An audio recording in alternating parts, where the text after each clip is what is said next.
Welcome back to the Armstrong Avenue podcast. I'm here with Scott Armstrong. It's Big Mike. What's up, brother?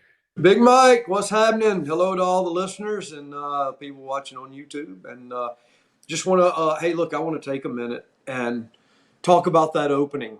Uh, that opening, when you hear the old, scratchy, uh, welcome to Armstrong Avenue, Electric Avenue, that came, or you know what? Why don't you tell the listeners where that came from? Because that's my dad. And I'll let you tell the story how this came about.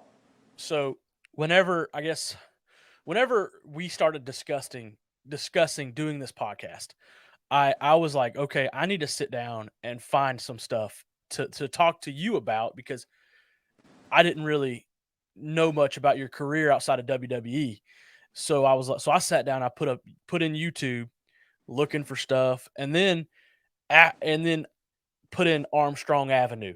After you told me, "Hey, let's do this," I put in Armstrong Avenue. The first thing to pop up was your dad in this video. Welcome to Armstrong Avenue, Armstrong's Electric Avenue, and then it's your brother Brad, and they're cutting a promo, and it was incredible. And I was like, this right here is a sign that needs to be the name of our podcast. And dude, that was the early 80s. So here we are in 2022 and we're using that. Look, everybody in the world may hear that and go, "Oh, brother, come on, get over it." To me, 40 years later, it means everything. I love it, man. I appreciate you finding that more. I remember the night that you texted me and said, "Hey, what do you think of this opening?"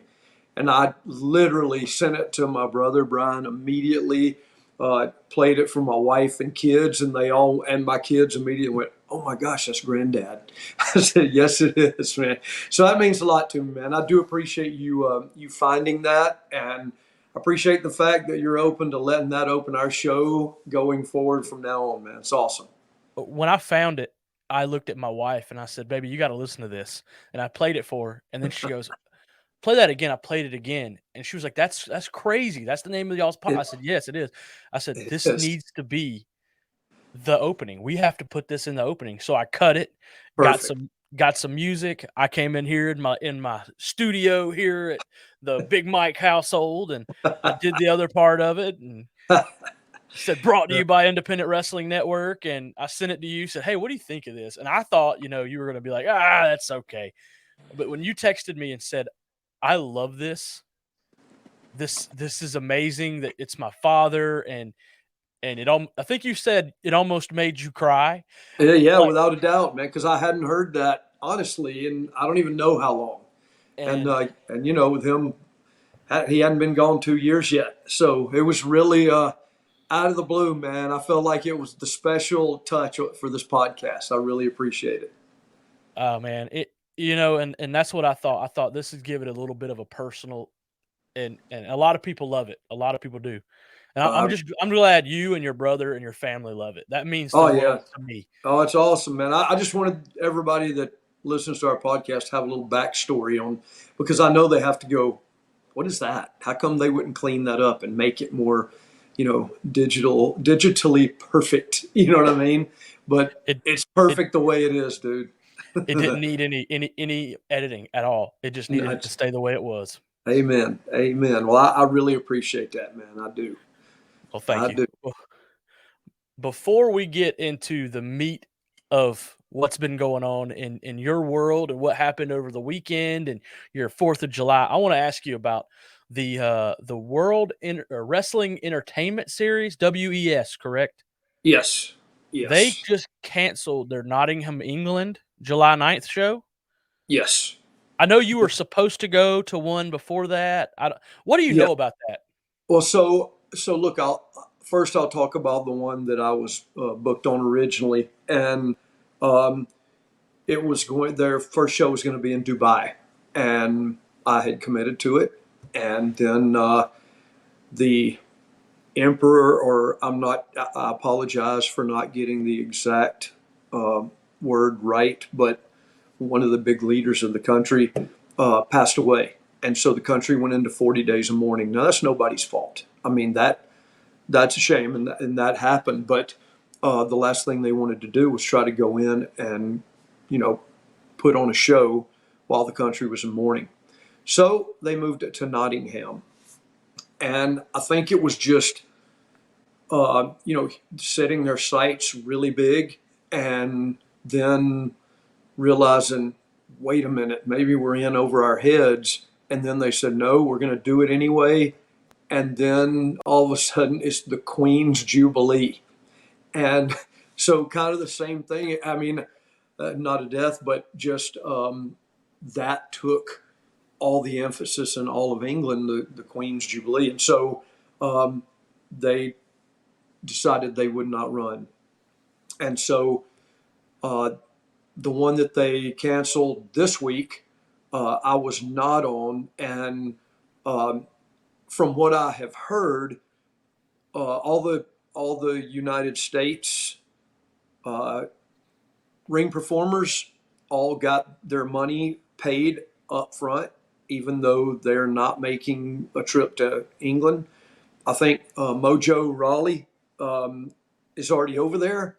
I don't know who else is already over there, but Mojo, he said on social media, "Hey, I got a week here," and he's actually going to do a meet and greet because there was something else being said about some of the UK talent that was booked not being paid yet. And so, look, I don't know.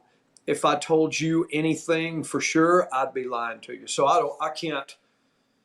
I'm not going to go on social media and say, oh, well, they should have done this and they should have done that. Although I have seen that a lot in the past day or so. A lot of people that are armchair promoters and bookers and travel agents. But then again, for the past couple of years, we've seen, you know, epidemiologists, lawyers, political analysts, and they all sit in the comfort of their recliner and play on social media. But the reality is, there's more to having a wrestling show than just calling the National Guard Armory and saying, "Hey, look, do y'all have this date open? We'd like to have it." And there's more than just saying, "Oh, I got a ring out here in the back. I'll just run it over there and we'll have a show." When you run at the level that they're trying to get started, when you do that, it's big. And to try to start at a level less than that, well, you're shooting yourself in the foot. So I think they decided to look. And again, I don't know for a fact. I'm just an old dude that's been around this business for a long time and probably too long. But I've seen stuff like this happen. And I wouldn't want to say, oh, those guys, I wouldn't want to say that at all, because I do know that people behind the scenes that made hundreds, literally hundreds of phone calls to line up everything from the arena to security to talent to catering to all of it to run a big show. They gave it everything they had, and they didn't just do it in 3 days. They've been doing it for weeks now to get this up and running. And so I can't imagine that those people knew what was going to happen because they worked on it hard, and some tirelessly night and day. And I had somebody say to me, they didn't even try. They said that to me on Twitter, and I thought, well, wait, unless you've ever booked a show, you don't know that. You can say it from the comfort of your own home, but you don't know that. You don't know the people that tried and busted their rear end to make this happen, that had nothing to do with the final say of whether the show goes on or not. I mean, that's usually just a select few make that decision, not the entire team. And so I really just wanted to say to the people that have busted their tail to try to make this happen 2 times in a row, really 3 if you count trying to line up Dubai.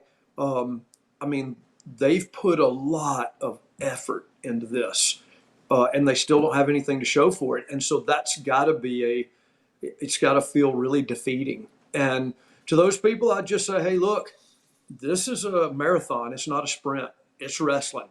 It's. I remember watching my dad when I was old enough to remember life, and it's still coming on. I watched AEW last night, and so it's going to keep happening. You can, look, we all have the luxury to sit back and say what we want to. Oh, they did this and they did that. I mean, why? Because it's just those are negative vibes. And you truly don't know about how another guy say, well, from what I've heard, the wrestlers said they got this or what, and I thought, well, from what you've heard, and number one, who did you hear it from? Number two, have you ever worked for a wrestling company? Because if you've been around a wrestling company and seen everything and how it works, from concessions to ticket sales to, I mean, you name it, there's a lot of moving parts. It's not just two dudes sitting in a room saying, "Let's do this." No, that's just not how it works. It's a and this company's trying to go bigger than just, hey, listen, we rented the National Guard Armory and we're going to set some chairs up and put a ring up. And they're thinking bigger than that. And they're having growing pains. And Mike, we have them every week with this. Today I couldn't get my sound to work. I'm not even sure it's working now. But it's growing pains in young business, and Yep. they're trying to get off the ground, just like you and I are, and they're trying to get everything off the ground, and it's just tough, man. It is. It's a tough. Plus, it's a tough time because of money. Hey man, people are just a little tighter with their money with gas prices and that kind of stuff, and but these guys are. I fully believe they are trying, and I fully believe their hearts are in it. I'm just not one that's going to cast out negative vibes on something that I truly know not much about. You know what I mean? I know a little bit because I know a few of the people that have been busting their butt on this, but there's no way I'm going to talk negatively about it because why? I mean, that's just the truth. I know other performers, wrestlers, male and female, do not. I don't think they agree with exactly what I'm saying, but maybe I've done it, like I said, probably too long. I don't see I just don't see the positive in being negative when it comes to something like that, because at the end of the day, it's just wrestling. So I don't know. That's my take. I hope these guys are able to, sit back after this and regroup and find a good group of wrestlers and referees and a team that'll stick with them, because maybe look after this, maybe some of their team on the inside goes, hey, look, I'm done, and then again maybe they say, no, I'm not done, because now this is a mission. I want to make this go. And so I know that's the way I feel like I would be.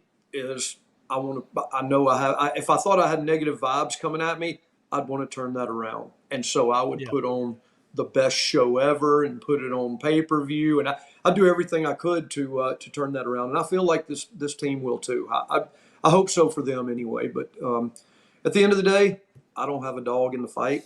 I just hope the best for these guys. Look, competition. If they start it up and it turns out to be a competition, and there's another TV show and Impact and AEW and WWE and then all the brands that are underneath those guys, and another brand, it's always just good for the talent. The talent always benefits when there's competition. So I hope I hope it works for them. I really do, and I hope more younger talent get the chance to work and show what they can do in the ring. You just never know where the next Stone Cold is, right? That's right. That is the truth, man. You don't know who's the next guy. You don't. We can all make assumptions and say, "Hey, I think this guy's got the gumption to be it," but you don't know. I You mean, don't know, man. You just don't know. it's You it's like just John Cena. John Cena was. I mean, he wasn't even going to be John Cena. He was about to get cut, and next thing you know, just so happens he was rapping in front of Stephanie McMahon, and now he's one of the greatest of all time. So, he is without a doubt, without a doubt. um, so moving forward, Uh, I told you before the show that I was spent July 4th at. I wanted to tell you this real quick. I spent July 4th passing out promotion. promotional material for our big show, July 23rd. I had a Where guy and where is it? in Thomaston, Georgia, at the Upson County Civic Center. Get your tickets online. Hit up Big Mike. I'll get you the link. Who's on that show, Mike? Well, the main star is referee Scott Armstrong. Well, we're in trouble, but we are in trouble. No, it's your brother, Road Dogg Jesse James, WWE Yeah. Hall of Famer, He's got to WWE come Hall of with me. Famer. He's got to come with me because he's got to split the gas. Yeah. Teddy Long, Holla. Scott Steiner. Who else we got? Math lessons for free. Buff Bagwell will be there. All right. Impact's Johnny Swinger. He's going to be in the house, and many more of our independent guys. Adam Priest, one guy that we're all very high on. Yep. He'll be in the house, and many others, man. But you get your tickets online at eventbrite.com. Type in Main Event Wrestling. Awesome. That's very cool, man. But I was promoting it, and I had an older gentleman walk up to me, pull me to the side, put his arm around me like I was his nephew or something. Kind of smelled a little bit like whiskey. And he looked at me and said, I've been watching wrestling a long time, long before you was born. You don't even know who my favorite wrestler, you don't even know him because you're so young. I looked at him and said, I might surprise you. He said, it was Bruiser Brody. You don't even know who he was. I said, didn't he get killed in Puerto Rico by the Colognes? Is that who it was? I can't remember, dude. I remember Bruiser Brody. He was a draw. He was a draw. I don't remember him, but I know him because like I said, he's definitely a legend. But spent a lot of time watching it. He was that dude's favorite, huh? Yeah, that's who he said. He couldn't believe that I knew who he was talking about. That's what it was. He was like, "How old are you?" I'm 28, man, but trust me, I know a little bit about wrestling. Not a lot, but I know a little bit. Dude, I wish you could have been with me at that Continental Fan Fest, dude. If we wouldn't have ran on July 2nd, I would have been there. I would have been there, and it was nuts. We so for the people listening that don't know, on July 2nd we had a Continental Fan Fest from the old Continental territory, and we had a lot of the old stars that wrestled there back in the day, the late 70s, 80s. Into the 90s, I guess, and then that night they had a wrestling show, and I got to referee. Camille Brickhouse. Yes, and NWA Females Champion, correct? And then Rekka, I think is her name, Rekka Tahaka or something. Yes, and it was a women's champion match, and man, those girls can go. And man, it was so cool to be in the ring with them and true professionals. And it's really it was fun to be a part of, simply because you see the direction that women's wrestling is going. When you have these kind of talented ladies that are not signed to WWE or AEW, I think Rekka's with WOW. And Camille, I think, is with NWA. Does that sound right? I know Camille is with NWA. I'm not too sure where. I know Rekka works a lot around here. I've actually been in talks with bringing her in for some main event stuff. But I'm telling you, those ladies tore it down. They did a great job, and it was fun to be a part of. But earlier in the day, man, to look, I know when I look in the mirror, I'm old and gray, and so to be able to, well, number one, it was in Dothan, so 2.5 hours from my house, and I met my brother, and he jumped in the car with me, and we drove there together. So we haven't ridden together since early January. We ride every week to Orlando and back from Pensacola for NXT, but we hadn't done that in about 6 months. So to be able to jump back in the car with him and laugh and talk about old times, and then to get there, and the first person we see is Mr. Olympia, which, look, I know a lot of people don't go, I don't know him. the older people from the territory days. He wore a mask. His real name's Jerry Stubbs, and man, he had an unbelievably good muscled up body, and he had a heck of a run in Continental for a lot of years, and he had a really good run for Bill Watts in the the Louisiana territory. And it was when he was really hot there, and one of their champions in JYD Junkyard Dog was there at that time too, when Jerry was or Mr. Olympia was having his run in the Louisiana territory for Bill Watson, and it was just um, to see Jerry. He's the first one we saw, and he used to have a swimming pool that me and Brad and Steve and Arn and we would all go to we'd go to his house and all hang out by the pool and grill steaks and just have a good time. And it bless his poor wife. She would come home for lunch, and there we all are out there in her pool. She can't even relax by her pool. I told Jerry, I said, I think of all the times that your wife would come home for her 1 hour lunch break, and there we all were out there. She couldn't even relax by her pool. And he goes, oh, back then, I'm sure I heard about it. Now she talks about it like it's a great memory. And I just started laughing. That's the best, man. But, um, and so, they hadn't let the fans or the guests that were coming, they hadn't let them in yet. And then in came Ron Fuller. And so Ron Fuller was like, man, like our uncle. Well, Ron Fuller, Robert Fuller, Jimmy Golden, Roy Lee Welch, they were all like uncles.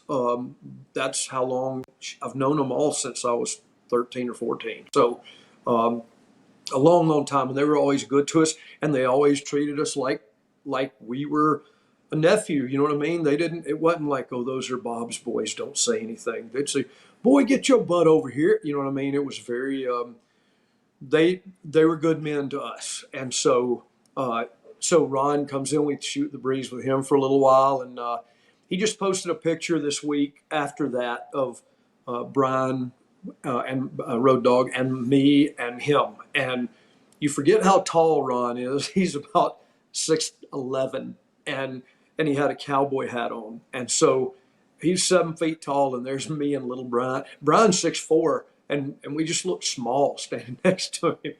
And so it's cool to be able to see him and just talk about old times. And him and my dad were like best friends.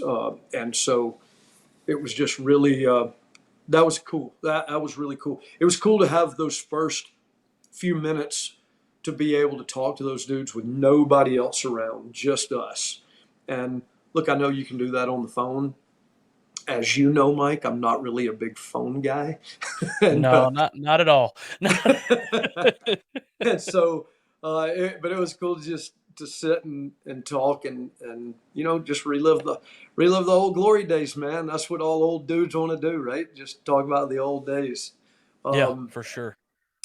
One of the other, our announcer, Charlie Platt, Charlie actually spoke at my dad's funeral, and Charlie and my dad were very, very, very tight. And he was our announcer for a lot of years. And I remember a storyline they did back in the old days where my dad slapped him, and it got such heat because Charlie has had morning TV shows in Dothan. He's a Dothan star. I mean, everybody in Dothan knows Charlie Platt. They grew up with him on television. It's like your local news channel, whatever town you live in. If that one person stays for a long time and they're on the news, and then they have a morning show or they have a sports cast and they're there forever, you see them in the mall, you immediately go, hey, and that's how Charlie is in Dothan.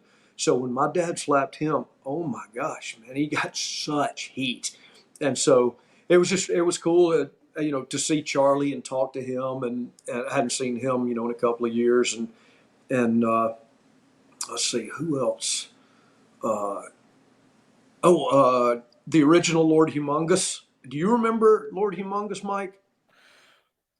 So I don't remember Lord Humongous, but I was at a shindy a couple months ago, Uh-huh. and a gentleman who claimed to be Lord Humongous was working, and he said he was uh, able to use the Lord Humongous name because the original had told him, "Hey, you can be Lord Humongous." But I was like, I almost don't believe you because also the promoter and booker of this show I'm at said he is an 11-time heavyweight champion of the world and says he worked for ECW and New Japan and Yeah, WWE, and sure, the guy sure. never worked for anybody. So I don't know who you are.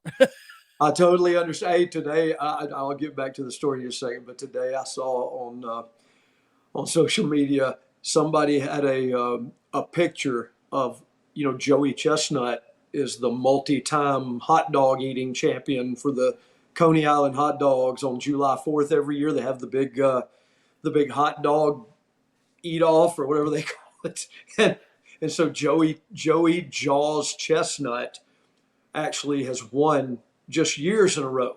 This year, he actually won by like 15 hot dogs. And during the contest of choking down these hot dogs, a dude runs up and jumps right next to him and holds up some kind of sign in the middle of the contest. And Joey Chestnut with hot dogs in his mouth, just one arm just starts choking the guy down, and the guy goes down, and somebody snatches him, and the guy disappears, and Joey Chestnut keeps eating and wins. The dude is my new hero for sure, man. He's awesome. But anyway, anyway, so what was I lying to you about? What was I? What was I saying? What was I telling you? I said We I'll were come back to this, and then we were talking about the original Lord Humongous. yes. So, yeah, I don't know where I was going with that, but does it really matter? Anyway, the original Lord Humongous. So his name's Jeff Van Camp, and so Jeff came here. I think Austin Idol was working in the Continental area at the time, and he said, "I got this young dude from Louisville, Kentucky. He's huge and he's muscled up. He looks great." And but at the time, he was a real young guy, and he said he's got a real baby face. He said, but I would think he wears like a stocking with two eyes cut out, and over that he wears the Lord Humongous mask from the movie Thunderdome or whatever that's called. And so he said he said he's got the outfit, and so Ron and the whole team said, yeah, let's give it a shot. And they bring him in, and oh my God, I'm not sure there's ever been a stiffer man in the business at the time because he didn't know really how to wrestle, but he was willing to learn. And so I just remember we had a battle royal, and he beat up about everybody in the battle royal. Came out going, "Oh my God, my back or my neck or my," and but over time he got much better and learned how to wrestle, and but super nice guy, baby face. He was a policeman here in the Pensacola area for a long, long time, and I think he lives in West Palm now. But anyway, he was there. I haven't seen him. Good Lord, I don't even know how long. I mean, how many years it's been. But let's see him, and then Wildcat Wendell Cooley. Do you know of Wildcat? Mike, I got to get you into some old school tapes, man. Wildcat Wendell Cooley. You know that name at all? I don't know that name, but Okay, yes, you do. I do want to watch some older tapes. dude. I know we didn't even discuss going in it. We're going to talk about me going, but I might as well give you a little background on all these guys because Yeah. it's. I look, if you've never heard of any of these guys, look these guys up, man, because it was a good group of talent. One thing the Continental area was known for, instead of hiring a wrestler that had a huge name, and although people were dying to come into this territory because, you did, I don't know, 1,000 miles a week, and you were on the beach every day, and you got home early every night, and so the beach was a selling point, and the very light travel was a selling point as far as being a wrestler. Like if you wanted to wrestle somewhere, this everybody wanted in here. But what they would do is take people that weren't names and bring them in and give them a chance. Jerry Stubbs, we just talked about, Mr. Olympia, had been on Atlanta TV, and he was getting beaten 4 minutes. And so they brought him down here, put the mask on him, and he became Mr. Olympia, and a star was born, and they made that star. Well, the same thing with Arn Anderson. Came here under his real name, and they just started giving him a chance. He ended up tag teaming with Jerry Stubbs, and they had a great run as a tag team. But they did this exact same thing with Wendell Cooley. Was just a young guy. He still lives in Milton, Florida, which is he probably lives about 30 minutes from me. And and when I saw him, I was like, oh, Wendell, how the heck are you, man? He's still looks good, but at the time, man, they gave him a chance. He was that, he reminded me in the early '80s of had the country music star look with the goatee beard and the kind of longer, kind of wavy. Women loved him. He was a good looking dude. He was, and not that he's not now. He's just a little more seasoned. But I was able to shoot the breeze with him a little bit, and then and like all these guys, they were. I was working with all those guys when I got married, so they've all know. I mean, I've been married 35 years, so they all know my wife and my family and my kids, and so it's really. And then you don't see them forever. And I know we talked on another podcast about, you don't see them forever, and then all of a sudden you walk in the locker room, it's like you just got out of the car together, and that's exactly how it was with these guys. To be able to just laugh and say, hey, remember that time? You know what I mean? And tell those kind of stories was a blast. Frankie the Thumper Lancaster was there. Frankie had a good run here too. And my gosh, I asked him, Frankie, how old are you? Man, he looks phenomenal. Good shoulders, vascular arms, muscled up. I said, dang, Frankie, you look great, dude. How old are you? And he said, I'm 62. And I said, wow, man, we should all strive to be. I said, number one, to be as old as you. And I'm 61, but I didn't tell him that part. And so, yeah, he looked great. He really did. Frankie the Thumper. He looked really, really good. I'll tell you right quick because I'm talking about those two dudes. So, I don't know. There was a wrestler out of Texas named Scott Casey.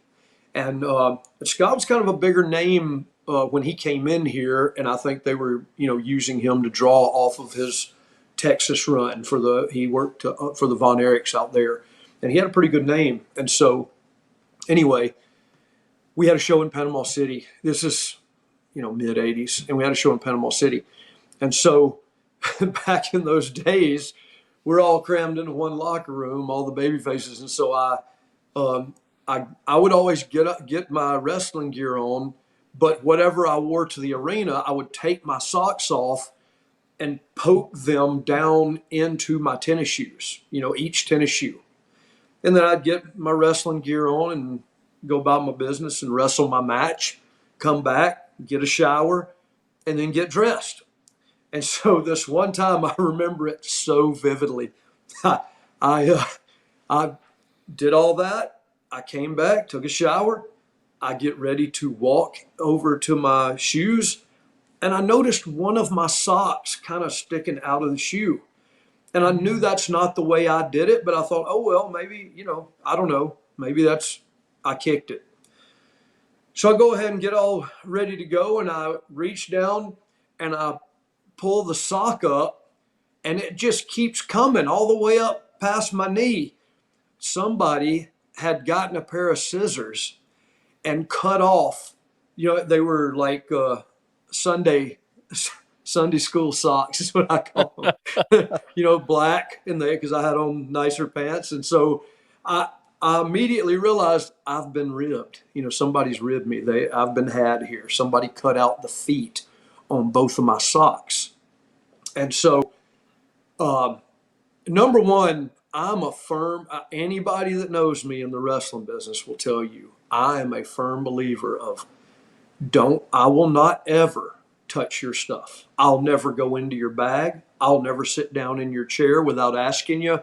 I'll never, ever disrespect anybody in that locker room. And I was raised that way. And all my brothers were raised that way. And so that's the first time anybody had ever messed with my stuff.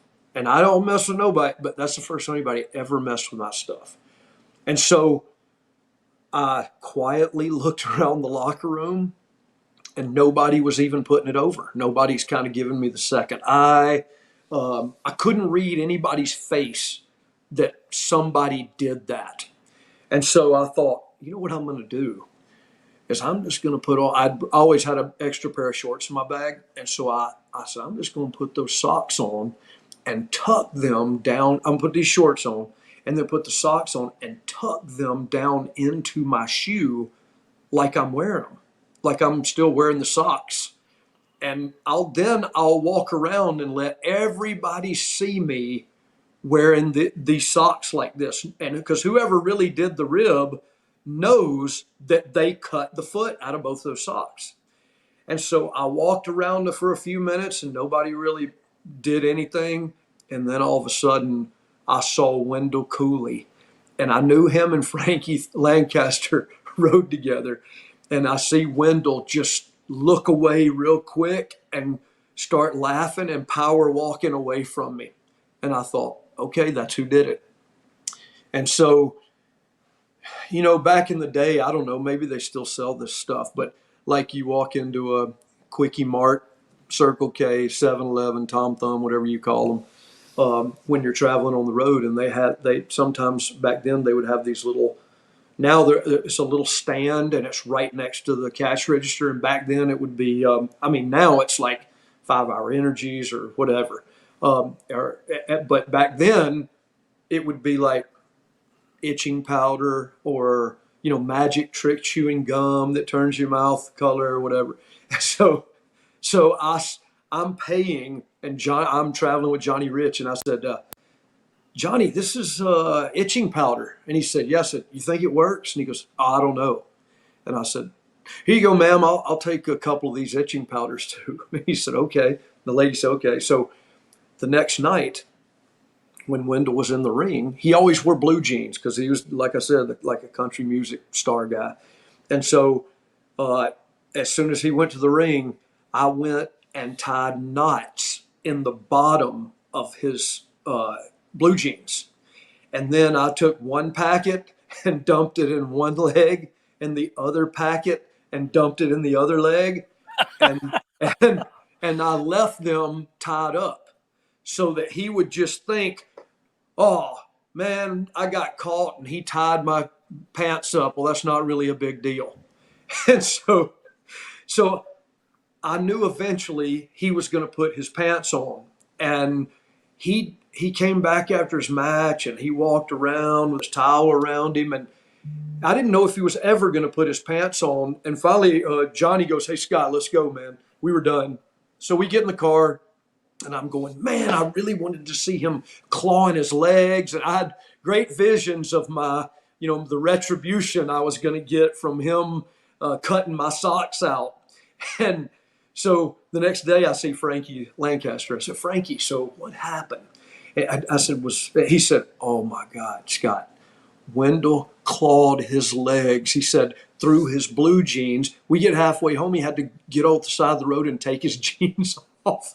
And he just clawed his legs the whole time. He said, what did you put in his pants? And I went, it was itching powder I got at the little Quickie Mart. And he started laughing and said, Scott Casey's the one that cut your socks.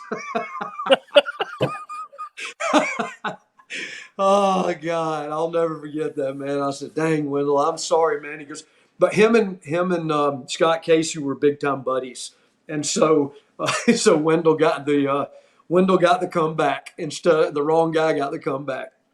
But that's why I don't mess with people's stuff. It's just not for me, man. It's not for me. But anyway, I know I got off the beaten path with that story, but I couldn't. I had to tell it. Yeah. Also, let me think. Who else we see?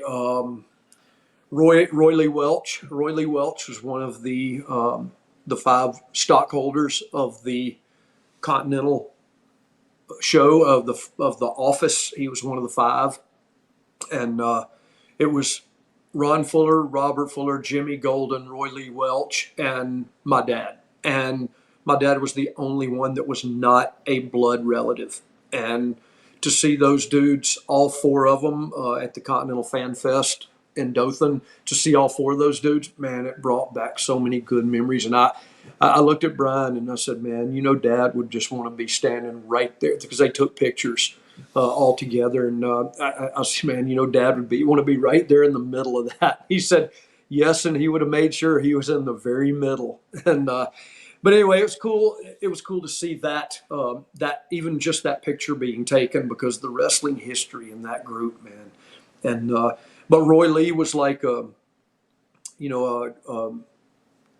early in the card guy, put in the time, ring veteran, unreal knowledge about the ring work, and man, I learned a lot from that dude. And I truly have no idea how old he is, but he looked everybody looked old, but he looked the same. It was really crazy to see that, and then Dr. Tom. Saw Dr. Tom Pritchard, man, golly, had some, over the years, great matches with that dude. And I think he lives in Tennessee now, and just unreal matches with that guy, man. What a talent in his youth, and what a wealth of knowledge now. And he and my brother Brad were like best friends. And so Tom, believe it or not, every year on the anniversary of my brother's death, he drives from, I think Knoxville is where he lives. He drives from Knoxville to Kennesaw, Georgia, where my brother's buried, and he'll take his chair out there and always take a picture and send it to me. And I told him, I said, dude, the thing, and still so good to Brad's widow and Brad's daughter, my niece, and I told him, I said, dude, that's the kind of stuff that wrestling fans never see, because they see Dr. Tom was wild and crazy in his youth as far as in front of the camera, and but you don't see the heart. And dude's he's got a heart as big as a house, and what he's meant to my family is second to none, man. Just a good human being, and I know a lot of people feel just like I do. And so who else did? Jimmy Golden, Bunkhouse Buck. He was Bunkhouse Buck in WCW. And so Bunkhouse Buck was, when he was Jimmy Golden, I'll tell you this story. So one time we were going to Montgomery, Alabama, and Jimmy reminded me of this story when I saw him this past Saturday night in Dothan. And Jimmy said, hey, remember that time we were all riding together? He said, it was me and you were driving, and I was up in the front seat with you, and in the back seat was your dad and Tonga Kid. And Tonga Kid was literally, at the time, he's probably about 17 years old, getting checked out of high school early just to go be a superstar with Continental Wrestling. And that's the truth. And he was a superstar. And so he said, and we were on that little 2-lane road, and my brother Brian was standing there with us, and Brian said, I've heard this story from Scotty's viewpoint. I can't wait to hear it from yours. And Jimmy said, he said, it had just stopped raining. It had been raining the whole time. And we get on this 2-lane curvy road, and we come around the curve, and there is a car in our lane coming at us head on. And he said, Scotty turned the steering wheel to the right, and we went all in the grass. And when he turned back, that wet grass just started spinning us. He said, we spun about 3 times, went back across both lanes, and ended up in a ditch with the car straight up and down on its side. And dude, Mike, I remember this like this was yesterday. I'm not kidding you. It was one of the scariest moments of my life. And he said, all I could think, he said, first thing I did was say, is everybody okay? And everybody said yes. And he said, get out of the car, get out of the car, get out of the car. And so, but when a car is directly up on its side, think about trying to open the door straight up towards the sky. That door's heavy as lead. And so Tonga Kid was the first one out. He got his door open and jumped out. and then pulled the car where the car would kind of be on the bank, but now we're at a 45-degree angle, I guess. And so Jimmy jumps out of the car and then pulls me out. And my dad, bless his heart, was still in the back, and we reached in and pulled him out. And then, oh my gosh, on the side of the road, there's Bob Armstrong and Jimmy Golden, and me and Tonga Kid at the time were part of the Rat Patrol, the 3-man team like the Freebirds, and so we're on TV every week. And back then, it wasn't, there wasn't wrestling on every night of the week, and so here came people driving by and blowing the horn, and hey, you guys need a ride? And then all of a sudden, Jerry Stubbs comes by. He's going to the same wrestling show, and he's by himself. So he pulls over, and Jimmy Golden and Tonga Kid jump in the car with him, and they leave, and they go on to the show, and we just knew we weren't going to make it. And some, police come, and we have to deal with that, and all of a sudden, a guy pulls up and says, in a wrecker, and says, "Hey, if y'all need some help, I can change your tire. You got a donut?" And we said, "Yeah." And so he put the donut on, and my dad, needless to say, I was like 23. My dad had blamed this whole thing on me.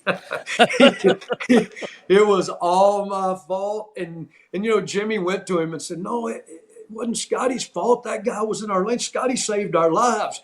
But, my dad always thought Jimmy, we talked about that for the rest of my dad's life. And my dad always said, "No, he was just covering your back, man. I know what he was doing. He's just covering."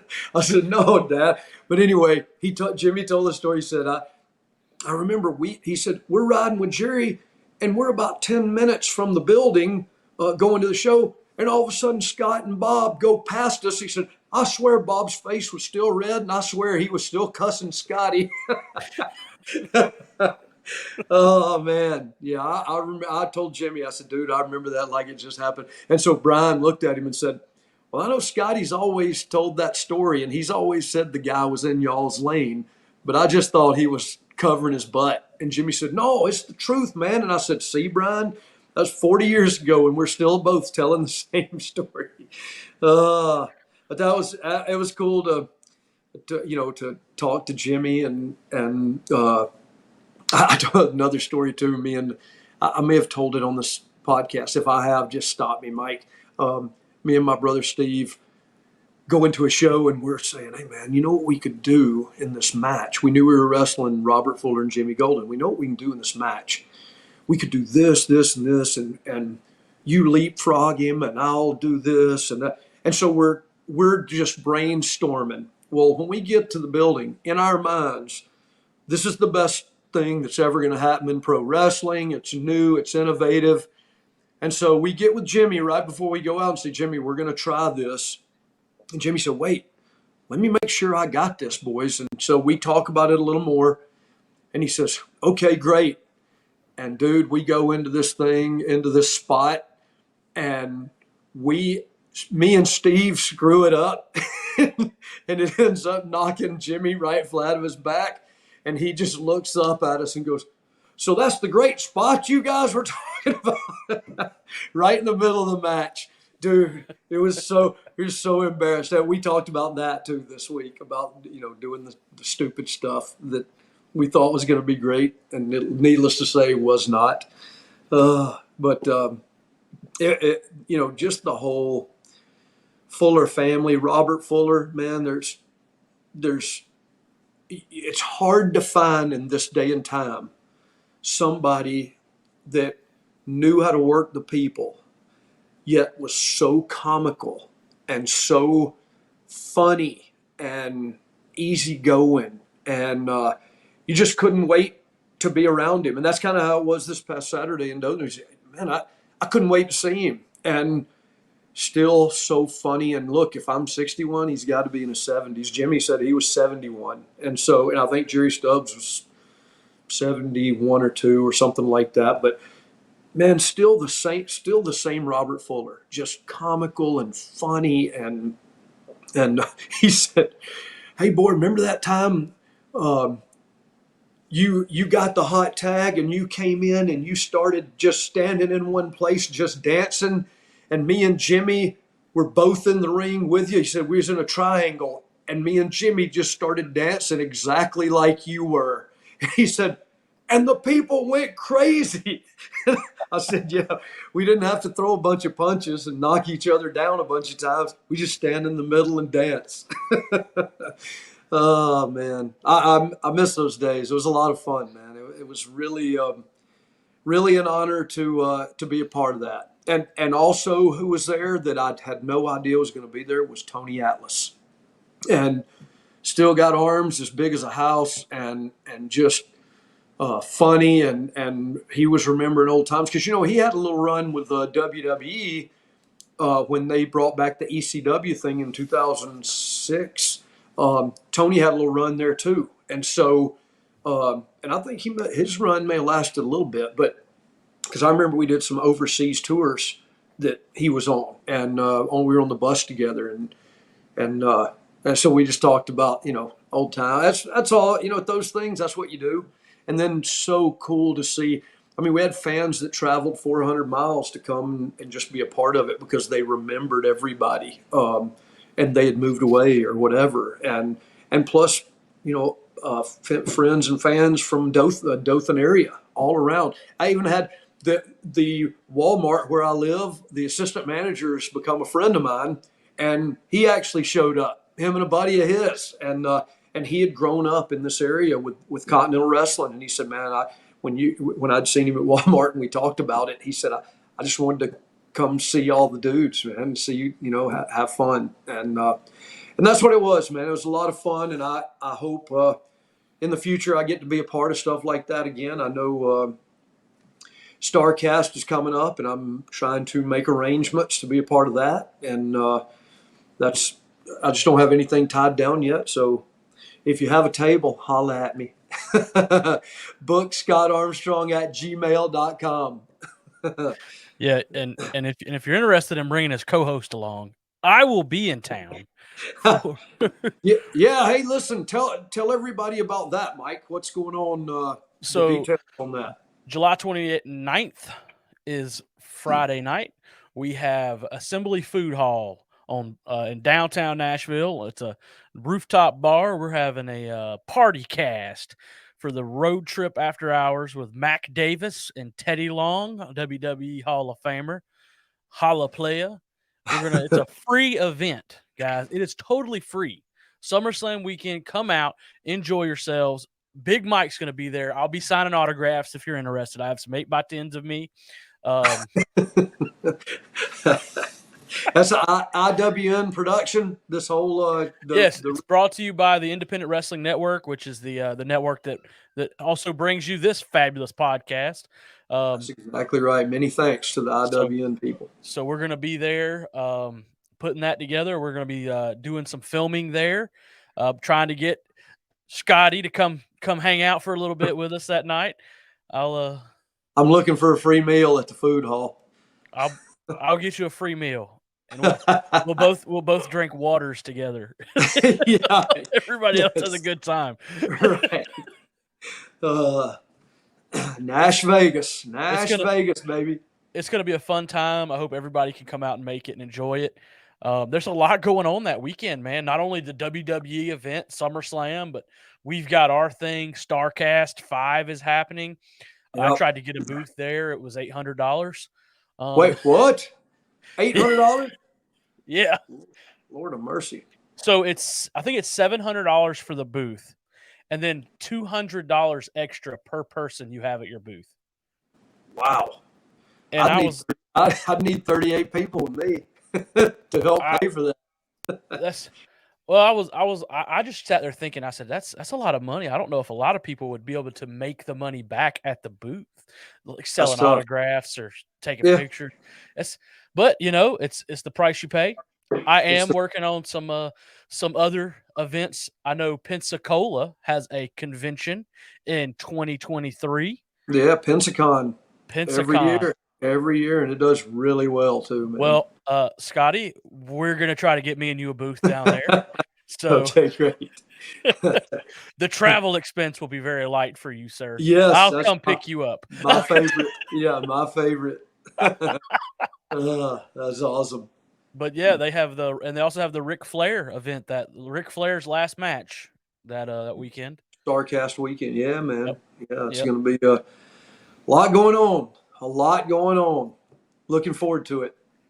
I'm hoping we can get together while we're both up there and have a good time. If you guys want to come buy me a drink, I will take a nice ice cold sweet tea. Yeah, that sounds good right now. It's hot. Yeah. As hot as it's been down here today, it was really, I'm really happy. I know before we started recording today, the Blue Angels come to Pensacola every year for the weekend after July 4th weekend. And so this is their weekend. And so their flight pattern goes right over my house.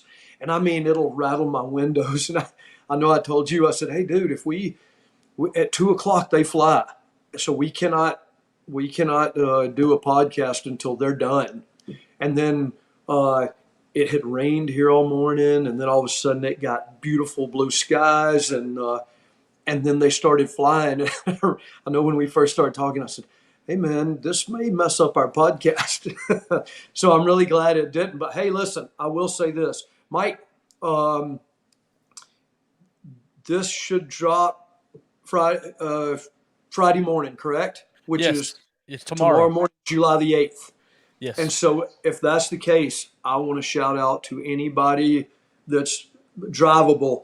The Blue Angels will fly at 2 o'clock tomorrow for a rehearsal, and then on Saturday on Pensacola Beach, they literally used the beach pier as their target point, and it starts, I want to say, at noon, and there's 2 hours of aerial acrobats and just all kind of planes, old World War II planes. I mean, just all kind of aviation stuff. And then at 2 o'clock, the Blue Angels. And that beach, if you're not there at 6:30 in the morning, you're not going to get a spot to park. You're not going to get, as a local, I know where to go, and you don't cross that bridge to go to the beach. There's a couple other places to go and take your beach chairs and just post up and have a good time. And but but if you can get out and see it, this weekend is huge every year, and it's great for the beach community, the restaurants, and if you're at the restaurants, Peg Leg Pete's,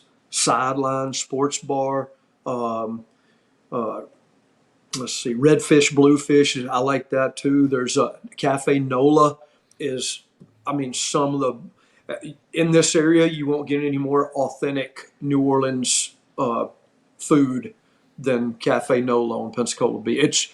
It's really good. And so anyway, it's just a great outing. It's a great family event. It's a great event to, just party with your people and have a good time and enjoy some sunshine and watch the Blue Angels. And but I was really afraid that was going to interfere with our podcast today. But very fortunately, it did not. So Yep. I'm happy about that. That's a blessing. But I think we're getting close to time. I know you had a couple things else we were going to talk about. We'll do another episode. I promise you. There will be another one next time on the Armstrong Avenue podcast. Yes. So we'll remind the listeners, viewers, like, subscribe. If you need me, email at bookscottarmstrong@gmail.com. Let me hear from you. Comment on this, please. Big Mike checks those all the time. So we want your questions and your comments, and we want to know how we can make this better for you and for us. So Yeah. please don't be scared. Hit us up. Let us know if we're doing good. Let us know if we're doing bad, or just let us know, because Amen. we love reading it. Like, retweet, reshare. If you're Yes. sharing us on Facebook, Instagram, Twitter, TikTok, calling your friends and telling them about the podcast, just tell everybody. Please. We want to keep this thing going and pushing up the charts. But just Amen. subscribe to it. Let us know. I'm Big Mike, the host. That's WWE Armstrong. This was Armstrong Avenue Podcast, brought to you by the Independent Wrestling Network. We're going to get out of here. See Thanks, ya. guys.